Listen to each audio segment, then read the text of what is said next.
kahai na Hawaii. Lo kahia kulike olu kamana o a koukulana a honui alana kila. Aloha mai e na Hawaii o ke aloha no ka mea nui e o mai e na Hawaii.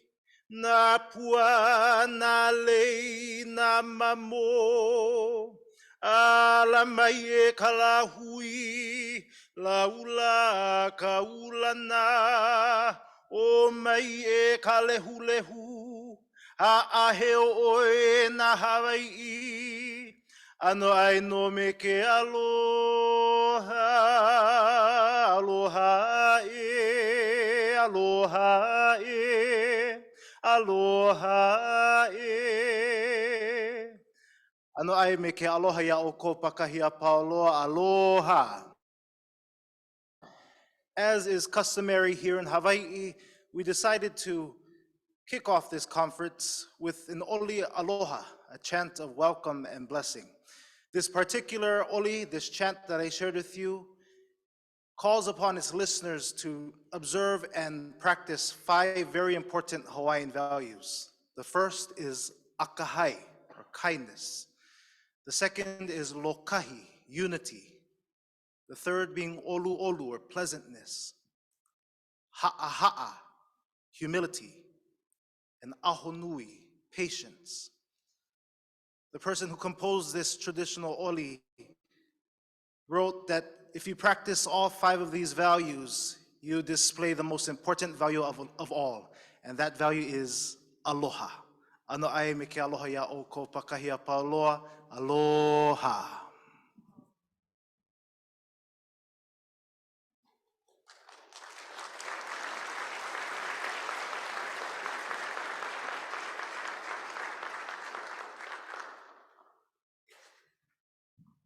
Thank you, Brandon Mafua, for that beautiful oli. Welcome to 4S Honolulu.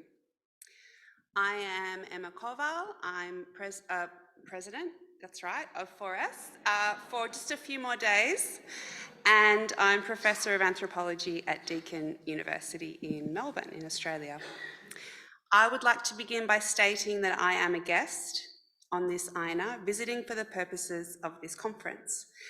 I trace my natal family's roots to what is now Poland, and I live on unceded lands, now known as Australia, in Naarm, Melbourne, on the lands of the Kulin Nation. I acknowledge that the Aina on which we gather, Honolulu, is part of the larger territory recognised by Indigenous Hawaiians as their ancestral grandmother, Papahano Moku.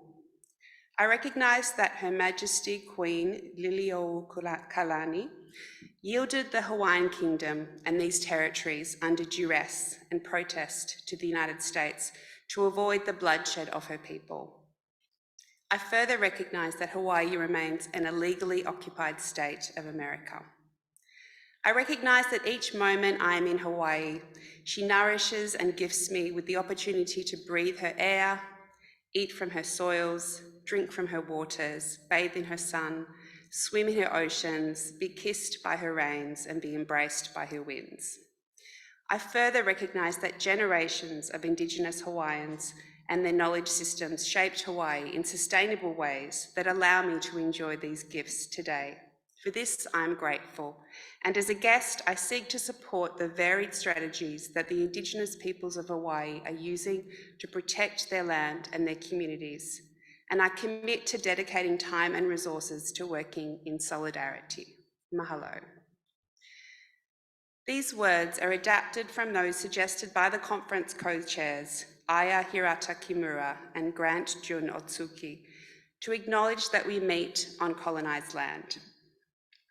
Only a small proportion of the world's land is not colonised, and even that land has seen much bloody and brutal history.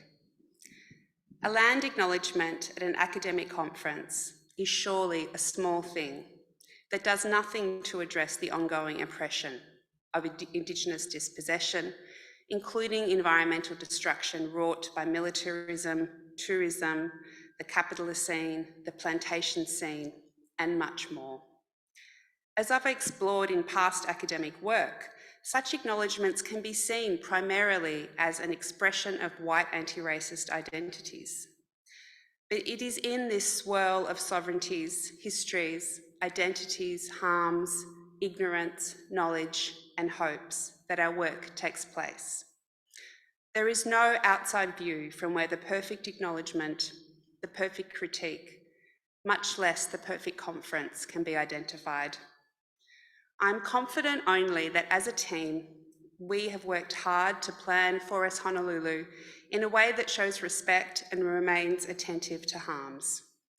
We are extremely grateful to the many Native Hawaiian scholars and activists who have shared their knowledge and insight, including the speaker you are about to hear from, Kamana Maikalani Bima, but also Manulani Alulimaya, Mehana Vaughan, Melia Akutagawa, Bruce Kaimi Watson, Aurora Kagawa Viviani, Kyle Kajihiro, Healani Sonoda Pale, and Shelley Maneoka.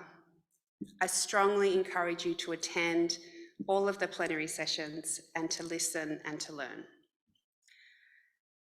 I want to express my deep gratitude to our conference co-chairs, Aya Hirati Kimura and Grant Jun Otsuki, and conference secretaries Callan Sate and Jason Alexander. The labour of conference organising is a special kind of academic labour that is difficult to appreciate until it's directly experienced. Suffice to say that the diligence and care they have shown is quite remarkable. In the wake of the devastating fires on Maui in August, Aya and Local Organising Committee co-chair and past 4S President Joan Fujimura, together with colleagues, compiled a list of organisations to support and resources to educate the 4S community on the wider context of the fires. For those who would like to support Hawaiian communities, please check the extensive list on the Ways to Support Local Communities section in the program PDF. Joan Fujimura and Misria Sheikh Ali have worked tirelessly on local arrangements that aim to reflect the ethos of the conference. Misria has led the development of a new aspect of the conference, the Para-Conference, organised with environmental injustice, building a global record project with the aim of grounding scholarship in place. We are keen to get feedback on this and on every part of the conference, including the tours that some of you have signed up for. So please respond when we send a survey around in the weeks afterwards. Your feedback is particularly important this year as we are currently developing a conference policy for the Society led by 4S Secretary Vivian Choi, and please come along to the business meeting to hear some more about that. The very core of the 4S team, Amanda Windle and Shiv Issar, have consistently gone above and beyond human expectations to meet challenge after challenge with good grace and humour. An exceedingly special thanks to Grant, Amanda and Shiv for taking on the bulk of the labour of building our in-house abstract submission platform, and Grant, Callan and Jason for setting up the Zoom event. This will be the second conference where our Ethics and Code of Conduct policy will be in operation. Committee Chair and 4S Secretary Vivian Choi is again leading the Event Ethics Committee, and our ombuds are Nassim Parvin and Gergely Mohaksi. If you have any concerns about inappropriate or unacceptable behaviour at the conference, please contact the Ethics at 4S Online email address, or if you prefer, approach Nassim and Gergely directly. I don't need to tell you to make the most of this time together, but I'll just point to the meetups in the program. These are a great way to meet someone new with shared interests. And whether you're in person or participating remotely, use the chat function in Zoom to message someone and tell them how much you liked their talk. Make sure you spend time with our exhibitors, tell the editors about your next project, and buy some books for your winter or summer reading. There are also special events throughout the program, including many making and doing workshops and author meets critic sessions. As a conference attendee, please know that every aspect of the conference has been carefully considered and negotiated to provide the best experience that we can. Do let us know, though, if something doesn't meet your expectations, and we'll do our best to accommodate your needs. At 5 p.m, we will be having a reception in the lobby behind you. And I will now ask you to be a respectful guest on Indigenous territory and hand over to Aya Kimura to introduce our opening keynote speaker. Mahalo.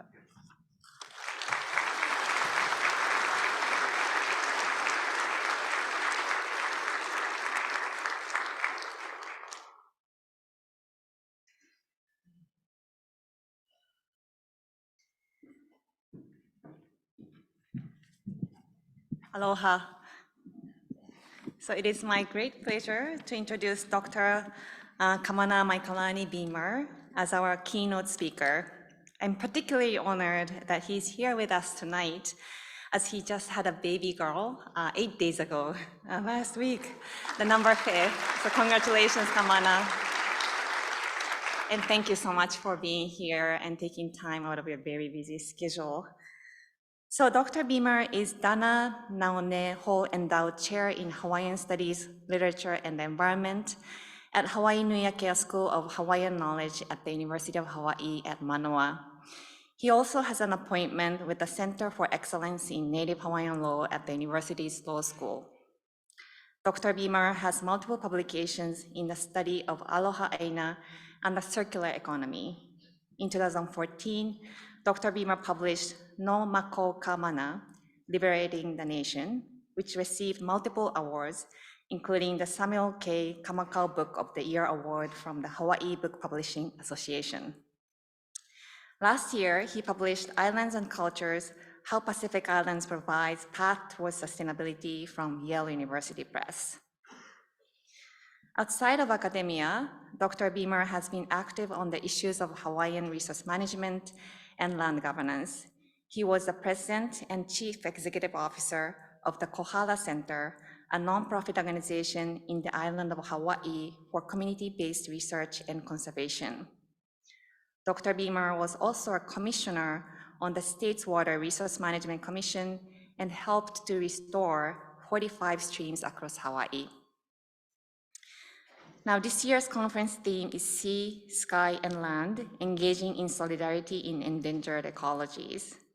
The idea behind the theme is to use the occasion of the annual conference to focus our consciousness on struggles over land, water, and bodies, and to deepen conversations on how to build solidarity among harmed bodies, maligned ecologies, and strained societies. Dr. Beamer's work and activism speak to these exact themes. So please join me in welcoming Dr. Beamer.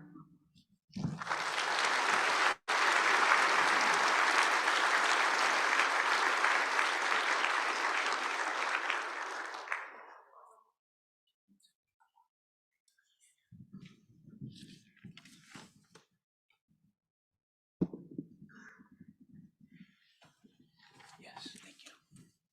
And will it, yes.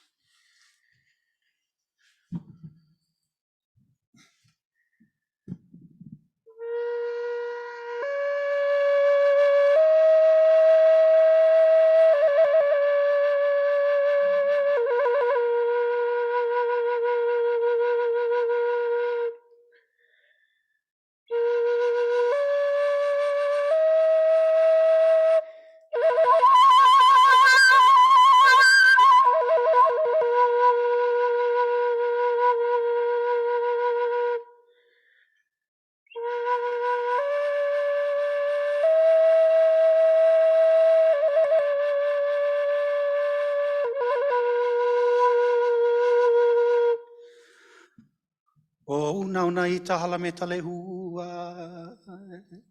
E hale le hua I nona yakata no e.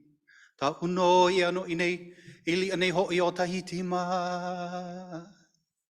Ahiti mai no oko, ahiti puno me te aloha. Aloha. Aloha.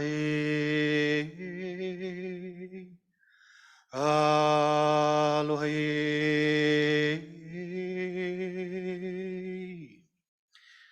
Velina mai ke aloha ka aina ia kako pakahia pau. It's a true honor and a privilege to be here and to open with this keynote. I want to thank the organizers. I saw the beautiful list of Hawaiian scholars to follow after me, and it's a real honor to open up this pathway for the greatness, the beauty, the strength, and the presence that is Hawaii that you'll experience in these forthcoming days. So my opening chant was actually a chant that was in my family for many generations, that eventually was taught from this woman here, my grandmother, onto me. I'm the only grandchild of Winona Kapua Ilohia Manono Kalani Dishe Beamer. And my grandmother, my tutu, was a woman of aloha. She believed and lived a life that sought to destroy ignorance, injustice, and hate through the courageous power of love. The phrase that's quoted here, malama ko aloha, comes down to us as a prophetic phrase uttered by Hawaiian wahine Ali'i Manono in 1819 in the midst of a battle for the future of Hawaii and spiritual future. She also used this phrase, malama ko aloha, to cultivate, to keep your love as a rallying cry for her people and our future. My grandmother would say, keep your love, keep your love. There's no obstacle for Hawaii if you keep your love. The first time I saw Tutu Pele, I think I was about 12 or 13, maybe 11 years old. Kalapana was burning on Hawaii Island. There was this radical eruption, and my tutu got some friends together, jumped in a VW bus in the middle of the night, and we drove off to see Tutu Pele. The first thing I remember was the smell of the fire, the sulfur. And eventually, as we made our way closer to the slopes, you could see that burning. We call it ena ena in the Hawaiian language. It's this deep red ember fire, color that you only experience really seeing Tutu Pele. And as the lava was kind of marching down the hillside, my tutu said, that's no ke no.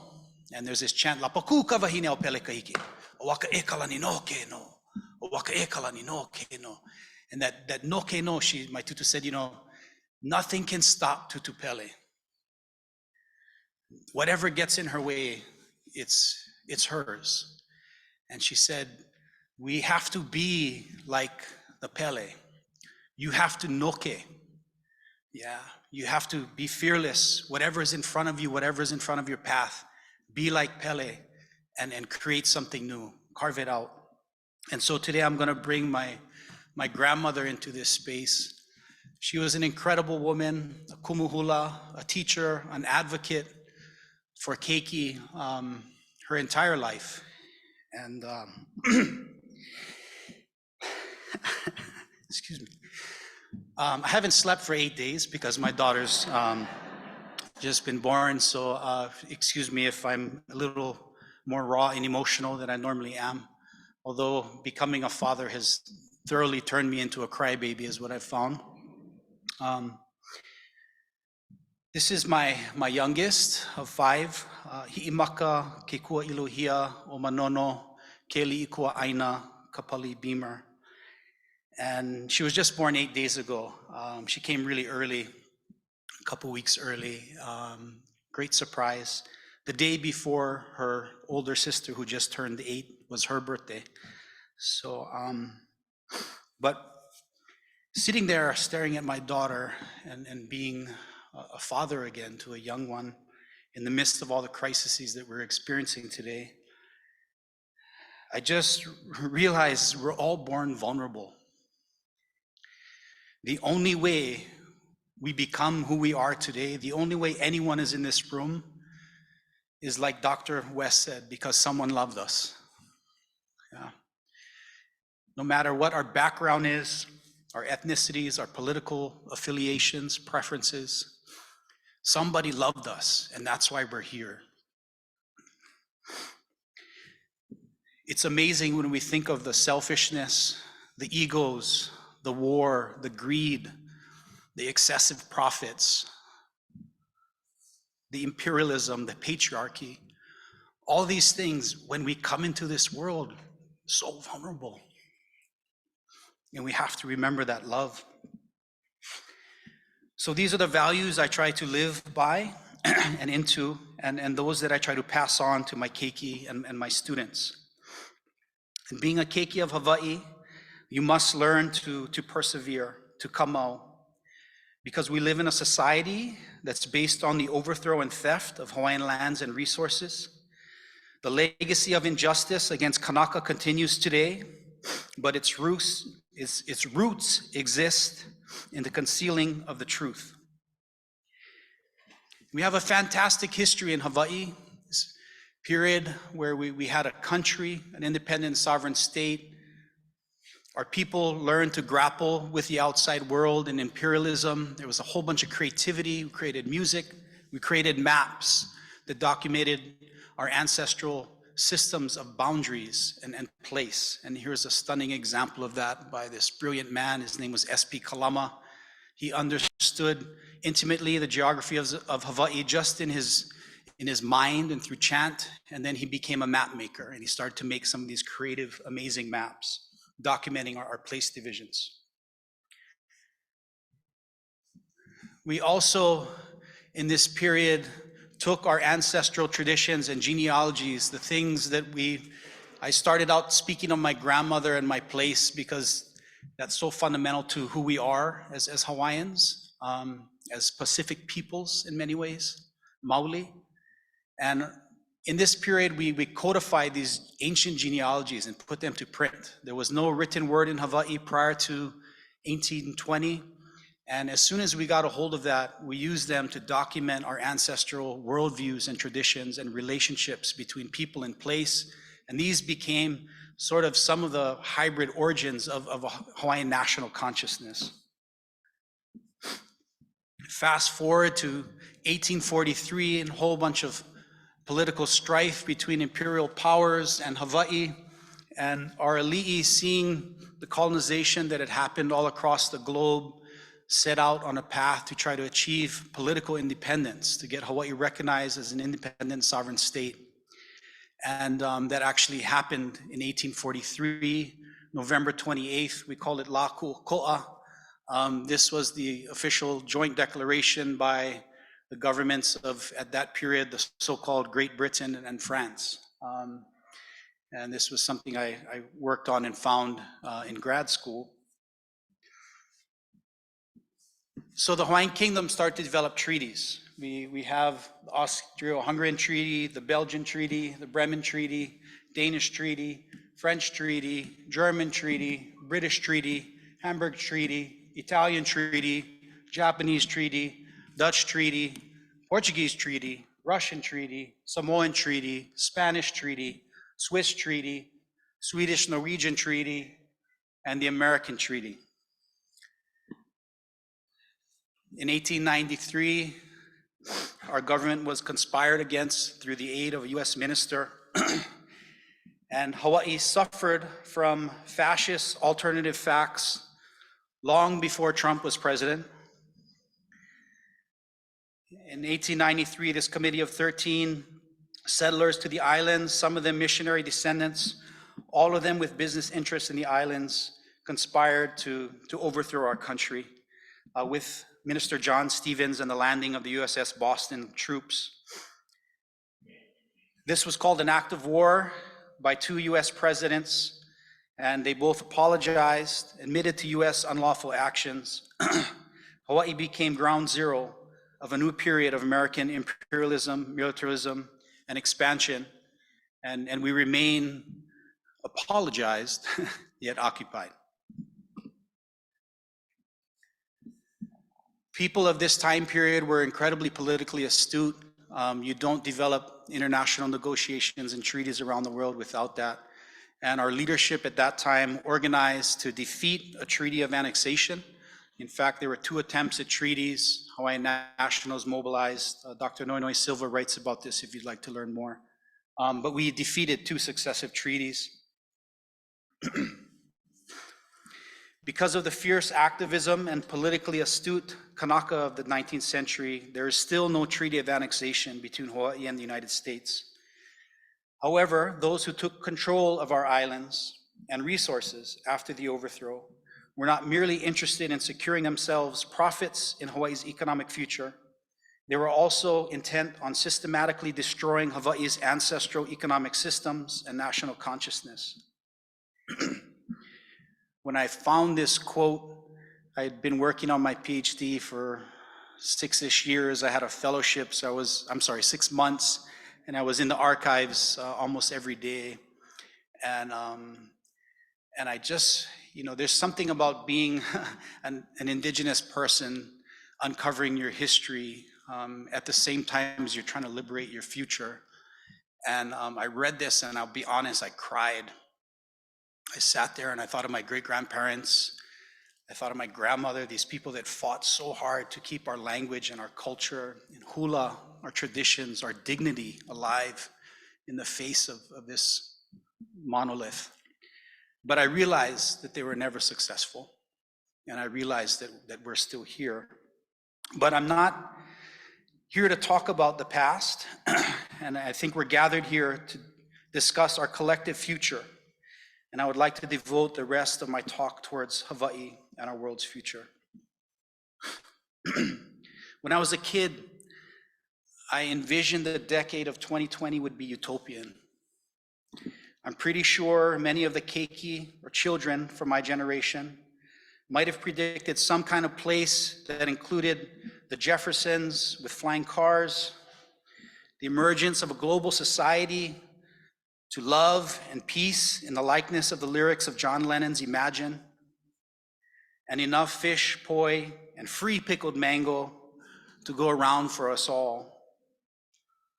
But like the jar of mango left to ferment for far too long, the harsh and bitter reality is that these are times of unprecedented crisis and unpredicted political change. At home and abroad, we face a collective problem. Our communities and planets are experiencing the convergence of multiple crises spawned by fascism, unfettered capitalism, militarism, white supremacy, climate crisis, and unrivaled social economic inequality.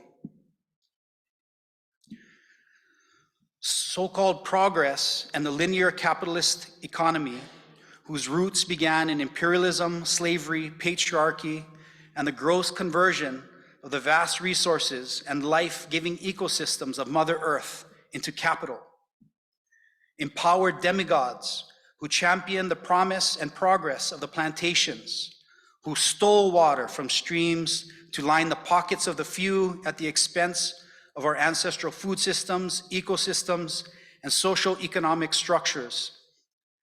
Wai, or water, was an akua and a resource that shaped and organized our society prior. Decades later, the promise and progress of unfettered tourist-based economy has transformed Hawaii into one of the most expensive places to live in the world. While the waste from this system has littered our streams, paved over sacred places, damaged our precious marine ecosystems, and at times overrun our lives.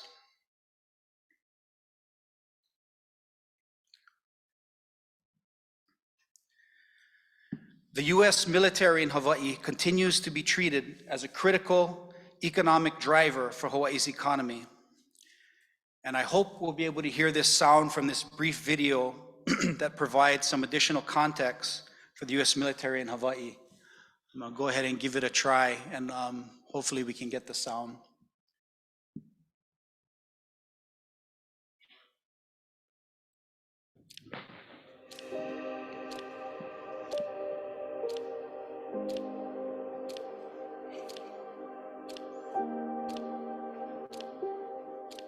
constructed that the military is here to protect us, but we've been nothing but a target since they've arrived here. And it's very poignant that the Navy is poisoning our aquifer, because the Navy is actually the folks that overthrew our government on the USS Boston and pointed guns at our queen.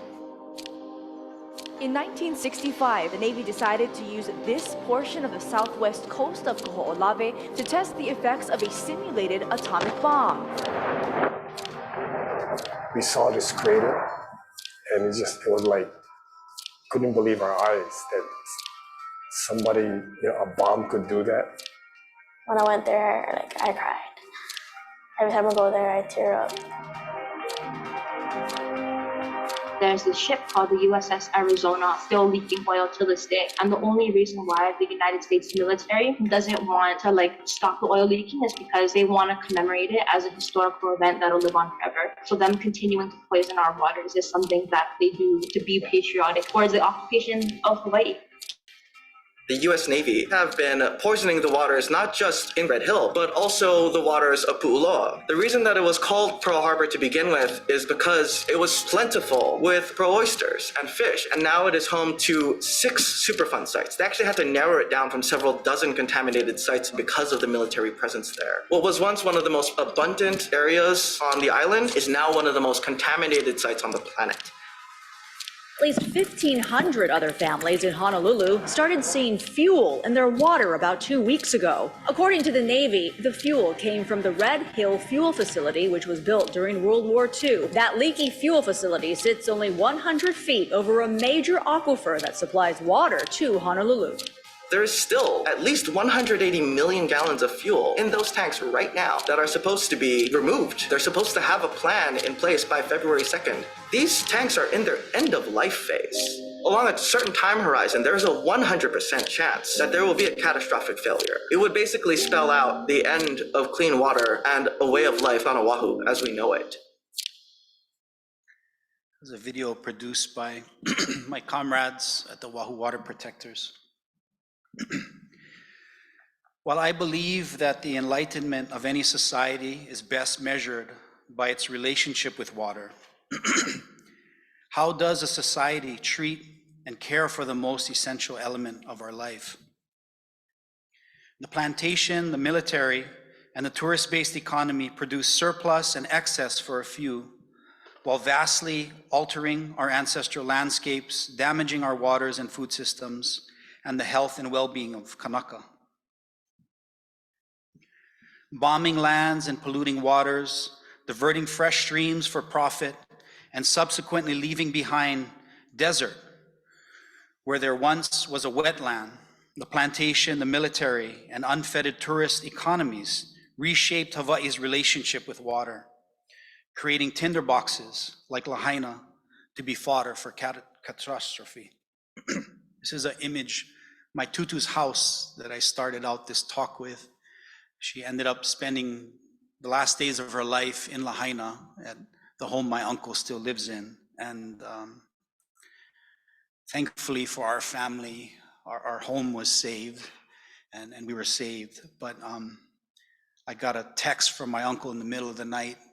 It just said evacuating, and I didn't hear from him for 4 days. Many families continue to struggle and lost lives and place.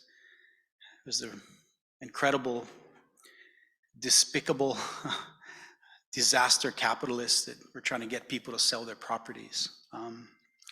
But the crises in Lahaina didn't just start with climate crisis. There's a deeper root cause behind these issues. So let me be clear. If so-called progress destroys the very systems that make life on our planet possible, it really isn't progress. If we allow the US military to leak jet fuel into our aquifer and to poison the life-giving waters in the name of the uncompromising need for so-called national defense, what exactly are they defending? The world would agree that the poisoning of an aquifer is an act of terrorism. Yet here in Hawaii, because it was being done by the US Navy, we had to battle the military-industrial complex, their stranglehold on our politicians, the media, and the hearts and minds of our people. In fact, it wasn't until the Navy allowed their own servicemen and women to consume petroleum-laced water that we finally found those that would listen. And we did find those that would listen. And actually, we did what many people thought was impossible. We shut down the Red Hill fuel tanks. We got them to decommission the tanks and to agree. As of today, there's roughly 74 million gallons of fuel that have been removed from that facility. And we need to remain vigilant until every drop is gone, until every ounce of militarism is cleared and cleaned up from our islands. But nevertheless, this was a significant victory. And so I find some comfort, some level of strength in knowing that the answer to these multiple crises that we experience in our world, in many ways, is one solution, is the same solution that Oiwi have been advocating for generations. And that solution is Aloha Aina. So what is Aloha Aina? Aloha is to love, to regard, to have affection. And in truth, there's no easy translation for this word in English. Too many meanings. Aloha means hello, aloha means goodbye, aloha means I love you. The way that you look at a newborn child, that deep feeling that you have, that unconscious human feeling of love and care, that's aloha.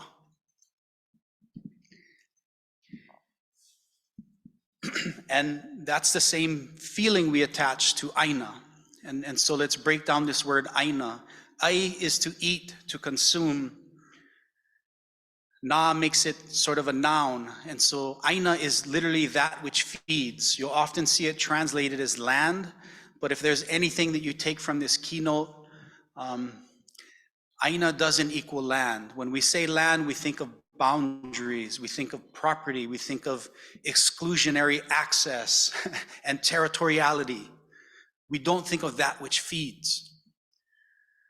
So when you go home to your communities and your places and you see the beautiful landscapes, degraded or not, of our earth, think about that earth as that which feeds, is Aina, not just land. And Aloha Aina really has framed this kinship relationship we have to resources and place. It defines a responsibility to us and our resources, and it's really driven this modern movement and resurgence for ecological, social justice and liberation in our islands. Here's one small example. My beautiful, amazing friends at Paepaeoheia, these people that had this vision to restore a fish pond over 15 years ago of my generation when it was covered in mangrove and many people thought it was impossible, 800-year-old pond. They set it out and day by day they worked and they collaborated, they brought in students, they partnered with organizations, Kamehameha schools, supported them. And in 2015, there was over 2,000 people gathered. I remember this giant line everybody's carrying rocks in the middle of the day. Nobody's making money. Nobody's paid to be there. So much love. There was so much aloha and purpose and meaning. And I remember people in front of me, somebody was speaking a French language. In the back of me, there was Asian languages. There's people from all around the world that gathered there. And that's what Aloha Aina does. It drives and links us, reminds us that we're all children of Mother Earth. And Aloha Aina and its resurgence in the 1970s really coalesced around people like Uncle Walter Ritty and this man, George Helm, who passed away, lost on Ko'olave. Some people say his life was taken purposefully. In any case, they were occupying Ko'olave to stop the Navy's bombing. And in the midst of one of those occupations, George Helm kept a notebook and we have his journals, and this is something that he writes. truth is there is man and there's the environment.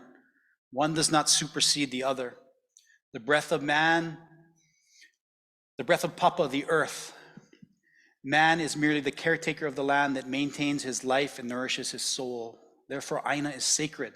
The church of life is not in a building, it's in the open sky, the surrounding ocean, the beautiful soil. My duty is to protect Mother Earth, who gives me life, and to give thanks with humility, as well as to ask for forgiveness for the arrogance and insensitivity of man. This gentleman passed away when I believe he was 27 or 28, but incredibly brilliant revelations he was having in the midst of this struggle.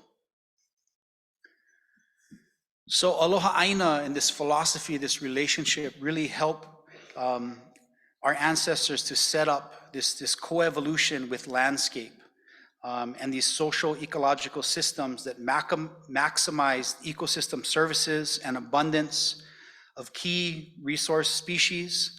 Our oral traditions often reference this biological diversity and distinguishing notable localities describing flora and fauna of landscapes.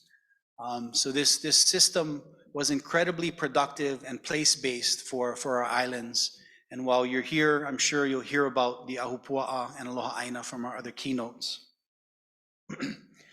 But we set up this regenerative system, this multi-layer canopy for slow water to flow, and allows for seepage to absorb rain, cloud moisture across really millions of acres of Hawaiian lands.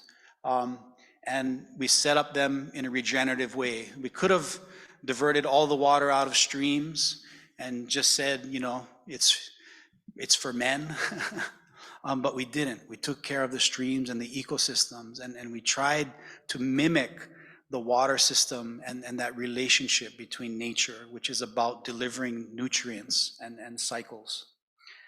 Some of the earliest aquaculture in the world you'll find, you know, here in these lokoi'a, these walled lined fish ponds. There was an incredible amount of circularity in this ancestral system. So water was really this primary organizer. We wrote a paper on the ancestral circular economy, and these are some of the findings that we have. You know, part of what made that system function was there was these systemic and regular redistributions of wealth. Really important for the most remote islands on the planet, you know, to thrive and survive is you can't have all of the resources allocating to 1% of the population, right? There was an annual assessment of available resources. There was really these integrated and complementary natural and human systems. And the system itself really emphasized social, relational well-being over individualism. It was about people and place. An amazing paper written by a friend and colleague of mine, Dr. Natalie Kurashima, in Nature. She really modeled and surveyed these ancestral systems and found that, you know, using 6% of the lands that we use today, that system was able to feed about roughly 86% of what Hawaii's population would be today. And it was incredibly productive. So today, agriculture uses nearly 4 times as much land, and it produces only 13% of the food that we consume. And some of the hopeful aspects of this is 71% of this land base still remains undeveloped and is a model and an important strategy for food sovereignty and security and climate mitigation crisis here in Hawaii. So when our ancestors came to Hawaii on canoes and migrated back and forth, they saw these incredibly amazing, beautiful highline islands, and they saw that rain system and cycle, Kane Kawai Ola, this god, this akua, water, and this sacred relationship. And they began to form social structures that, again, really tried to mimic this water cycle. So this is sort of our image for the Hawaiian ancestral circular economy, where water was this primary organizer. If everyone can say wai, Wai is translated as water. If you say wai, try again, wai. Yeah, wai means wealth. So water is translated as wealth. And the idea behind this is that the economy, should be like water. And what does water do? It's circular, it flows, it provides nutrients across the land. It's not stagnant, it doesn't stay in one place, it's not hoarded, it's to be respected. And so it's an incredible alternative to unfettered capitalist, oligarchic markets that we have that our world's suffering from today.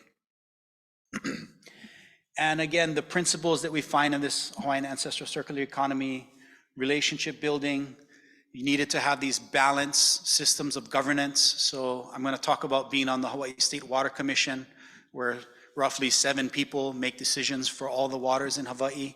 We have to have a little more balance in that, where that's a little too top down.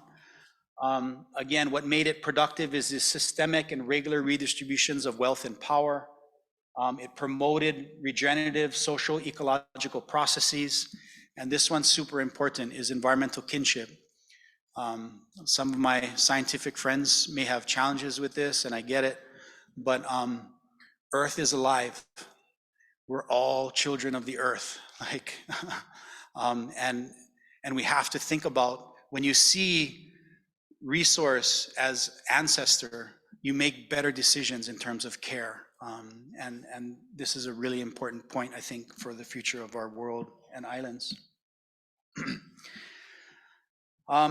So with the proper historical context and framing, one can see that a Hawaiian conception of Ea, which is often translated as sovereignty, breath, life, and the philosophy of Aloha Aina, has been fighting against the systems that are responsible for capital-induced climate crisis, imperialist greed, and the arrogance of man for generations.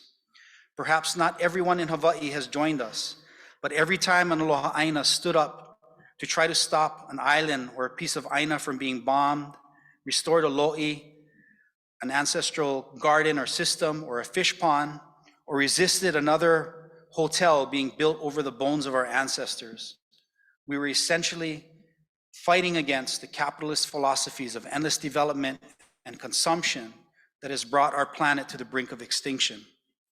For generations, Aloha Aina were trying to wake up others to the harsh realities that our world was heading in a terrible direction. We were trying to restore the systems that truly brought liberty, dignity, and abundance to our islands and communities. Similarly to George Helm, today we find ourselves up against incredible odds. Yet in spite of the illegal overthrow of our country and the seizure of our lands, our philosophy of Aloha Aina remains. We Aloha Aina stand face to face against perhaps the most powerful military and economic force our world has ever known. Anyone who has flown to Honolulu can look down and see the fighter jets and the battleships of the United States, who attach like leeches to our island's natural resources and feed on the dignity and soul of an occupied nation. One can see the hodgepodge urban sprawl of Honolulu, and the skyline and the hotels built over the sands of our birth that are increasingly becoming threatened by the impacts of climate crisis.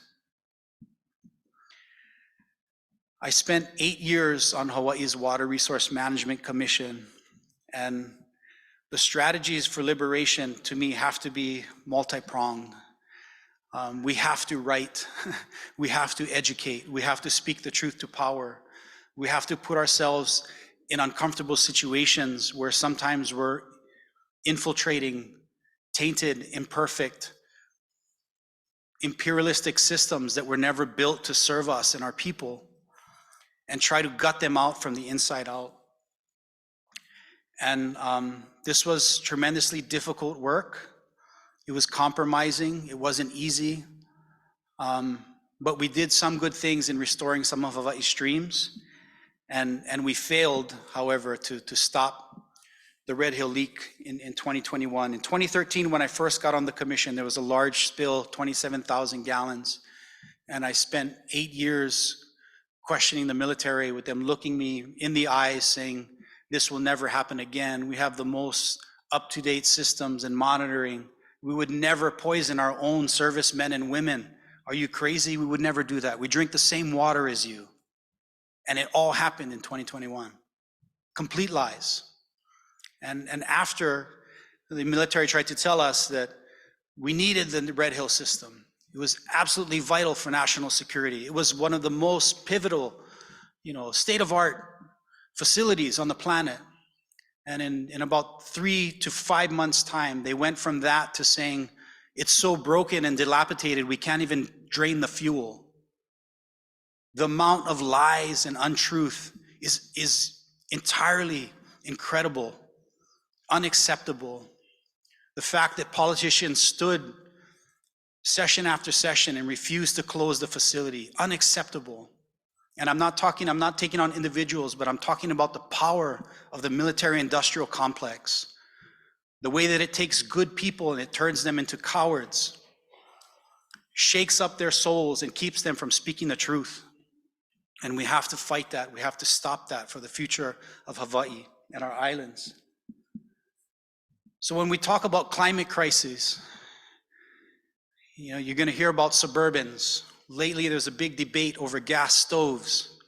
Let's talk about the US military. One of the most harmful polluters of our planet. When we want to solve for climate crisis, why aren't we fighting the US military? It's the same solution. They pollute as much as many countries in the world.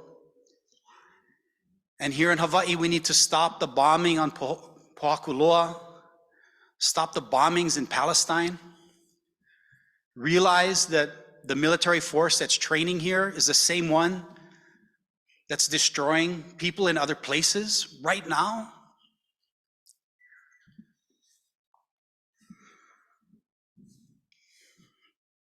And the truth is, we're the last generation that can reverse climate crisis. I don't believe in a future for humanity that's on Elon Musk's cyber ships to Mars. This is the only life that we have. And we have to battle and fight these structures. I don't have any silver bullets, but I'm saying some of the things that we learn in Hawaii is the ways that we've challenged these structures face to face against incredible odds. We also understand that billionaires are significantly more at fault for climate crises than me running my gas stove. And I think we have to be real about attacking these structures head on. Those of white supremacy, of the 1% and unfettered capitalism. And it's a harsh reality in Hawaii today. I long for the times of our ancestral past, but the reality is today, about 88% of our food is imported. The high cost of living, since COVID especially, more and more of people of Oiwi descent are having to move away. Dear friends and cousins and colleagues, moving away to Vegas to survive. And there's serious water crises and issues all across our islands. So people are being priced any day. You can look at the headlines, priced out of paradise. Half of the families experiencing food insecurity, people moving away, extremely high cost of living. And all the time power wants to revert to these archaic systems that essentially got us into the same crises. But there is hope.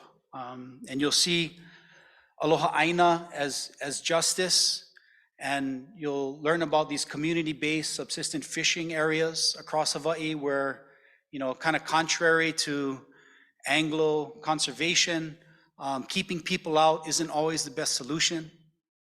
Implementing indigenous systems of knowledge in ecosystems care, people that have observed fisheries and understand intimately the spawning cycles of these fish. When these people are empowered in management systems, it actually can increase biodiversity as well as overall biology of a marine system. And so you'll see some of that incredible work happening in Haena and Mo'omomi on Molokai, and I'm sure Mehana and Malia will talk to you about this. We also have, and I want to encourage you folks, maybe after, before the conference or in these field trips, try to get out and see our lo'i system, see our fish ponds. There's all kind of incredible biocultural restoration of social ecological systems happening across our islands. Really, really cool stuff. And then really coming out of COVID is how do we grapple the monolith of unfettered tourism. If anyone was here, and maybe a few people in this room were during COVID, first time anyone in multiple generations experienced open, empty beaches. It was incredible. You go down to Waikiki and the white-tipped, the lalakea, the white-tipped sharks were returning. Huge schools of fish, turtles, on the beaches that you've never seen before. And the streets of Waikiki were empty. But coming out of, and we had high hopes, to reframe tourism. We have been somewhat successful in the Hawaii Tourism Authority adapting this sort of regenerative tourist model. Myself and a group of friends created this entity called Aina Aloha Economic Futures, where we set up goals and values to redevelop our economy based on Hawaiian ancestral values. Not all of that has been successful. It turns out power comes back very, very quickly, and the old systems do not want to adapt without constant resistance and force. But we have been successful in some of these areas. And then there's all kinds of things happening right now in Hawaii around complementing the circular economy. And this is a larger global discussion. I've learned from my European colleagues and friends, starting at the University of Augsburg, and been engaged in this work, and very hopeful about seeing some of the changes that are slow but happening in the EU. Some things that you wouldn't even hear about in America that are taking place. And maybe you're familiar with it.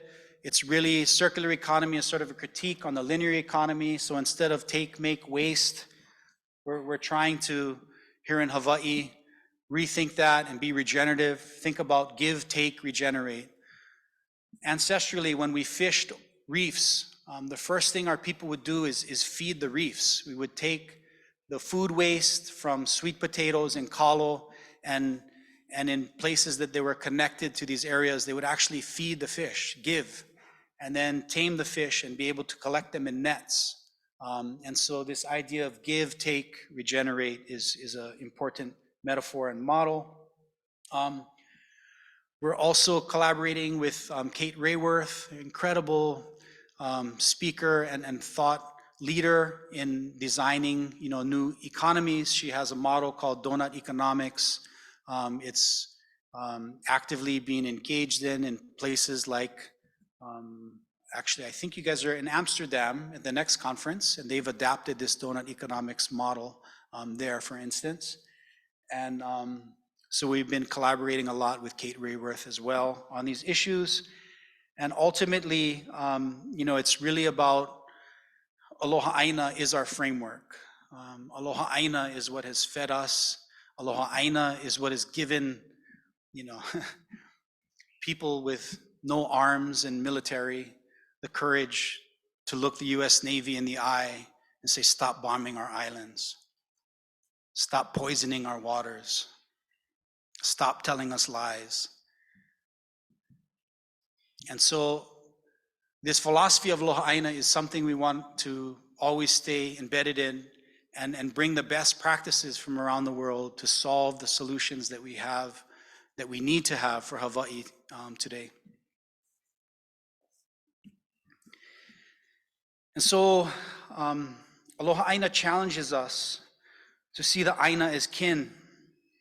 It reminds us that all of us are children of Mother Earth. It challenges us to focus on relationships and to fight the structures that are at the root causes of climate crisis and injustice. And again, please forgive me. I think it's the lack of sleep for 8 days and being incredibly emotional and philosophical. But at the end of the road, there's Aina. I've seen it.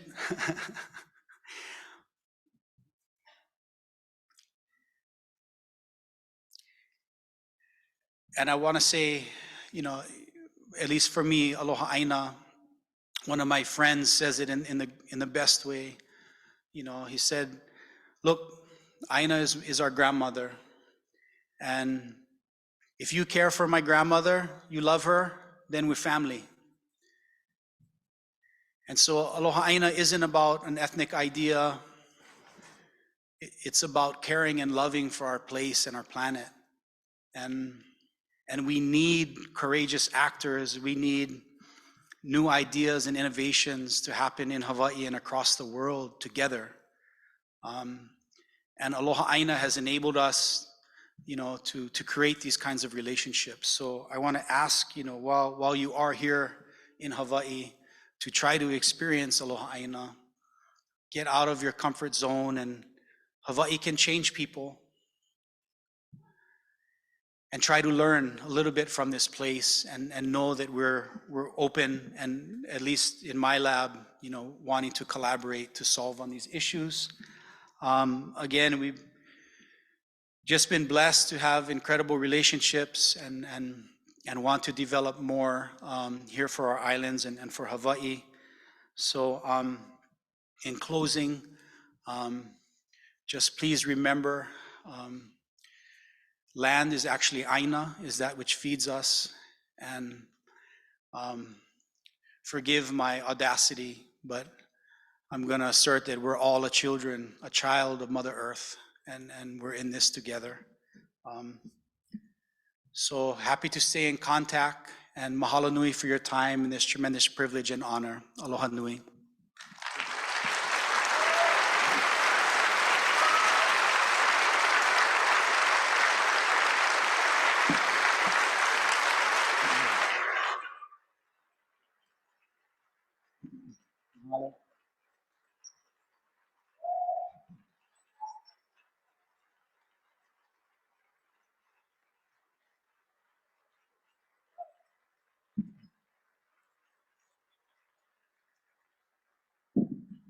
I think we have some time for questions.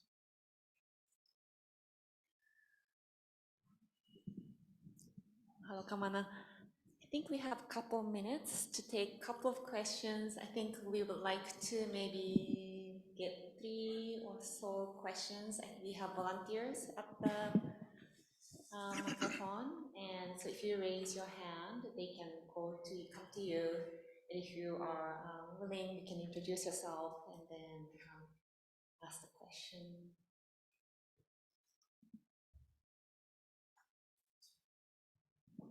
Hello, thank you so much for that wonderful talk, and congratulations on expanding your family.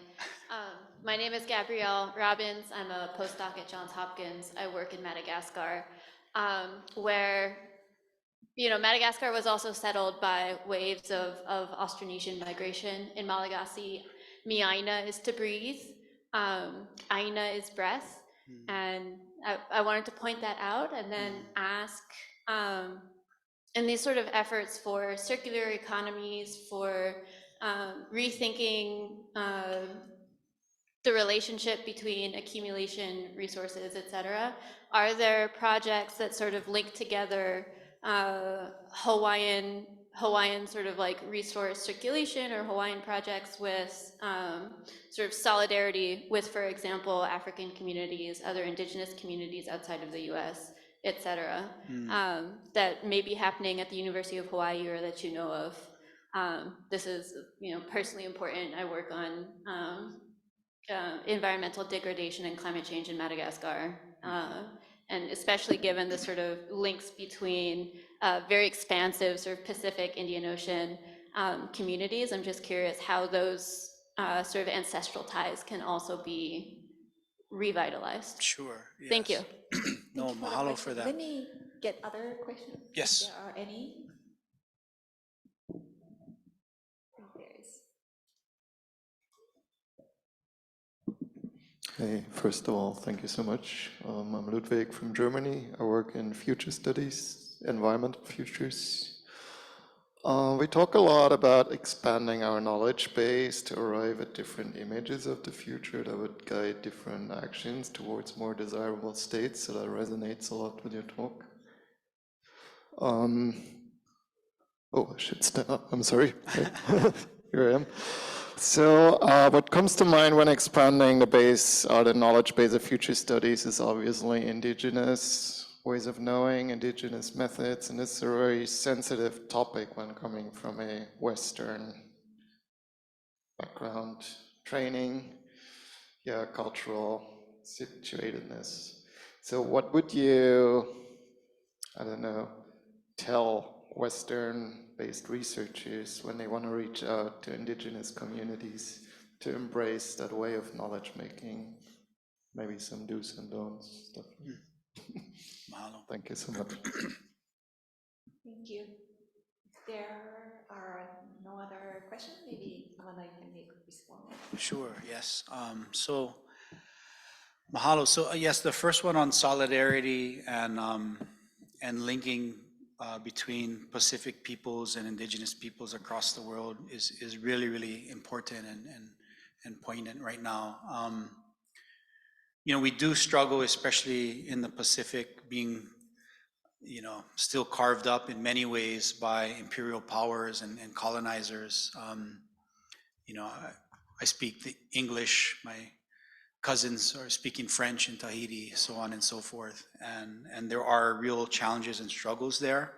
I do think, you know, more and more, we have a lot of collaborations, Hawaiians and Maori, for instance. I think Polynesia, we have a lot of collaborations around the voyaging canoes, and then Hokulea, that maybe you have seen, that has sailed around the world and inspired people. We use the canoe as a teaching metaphor for our planet. He wa'a he moku, he wa'a he kanaka. So the canoe is like an island, you know, and the canoe is like a person. So what you take on, what you consume, how you treat each other is all relevant towards the planet and our being. I do think in places like the FAO, the Food and Agricultural Organization, the United Nations, we've had some good collaboration and solidarity. There's an indigenous section in there where there's some work going on around food systems, as well as agroecology and uplifting indigenous knowledge systems for, you know, solving food issues across the planet. There's more work to be done, though, for sure. I'm not sure of any collaborations in Madagascar between Hawaiians and that group there. Thank you for sharing some of the language and similarities, because that Austronesian connection is real. And I think, yeah, it's an area ripe for collaboration, for sure. And I imagine across, you know, islands, oftentimes there's many similar challenges. Again, although I do remind my beautiful Maori cousins, you know, they fought the British Empire at their peak.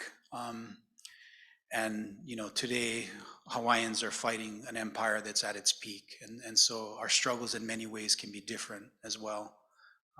But thank you for that. And the question around, you know, working with indigenous communities, you know, I don't want to be prescriptive.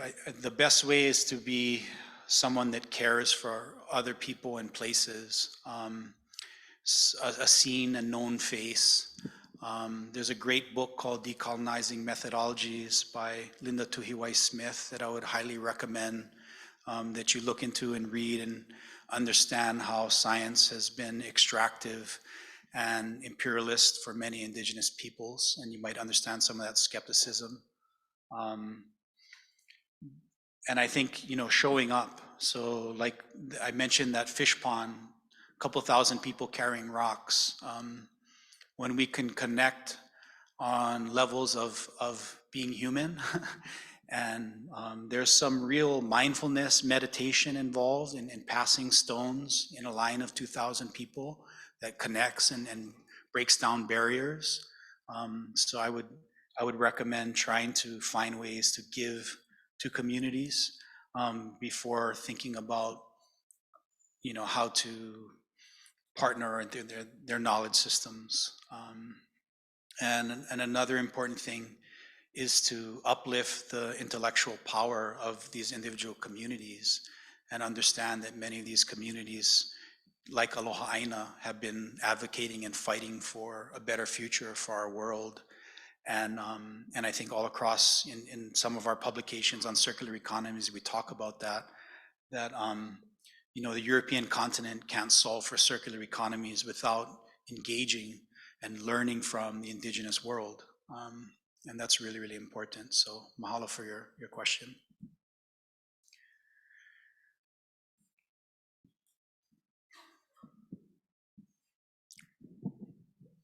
Any other remaining burning questions?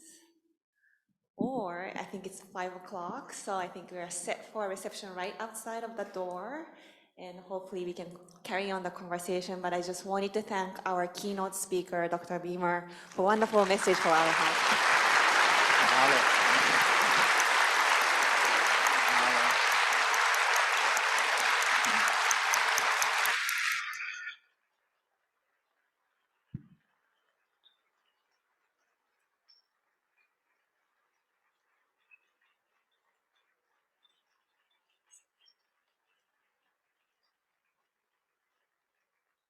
Mahalo, mahalo nui. Thank you so much. Enjoy. Aloha.